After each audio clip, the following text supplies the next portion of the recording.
Is your HiSense Roku TV home screen cluttered with unnecessary apps, making the TV feel slow or sluggish? Don't worry. Here's how to uninstall apps and keep your TV clean and organized.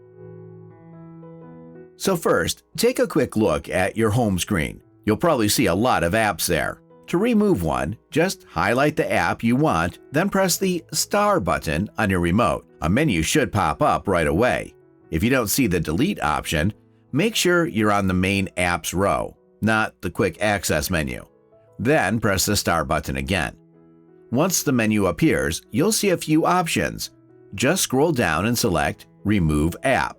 Then confirm by clicking Remove again. You can do this for any app you don't use, like Howdy, Friendly TV, Stars, Sling, DirecTV, or Peacock.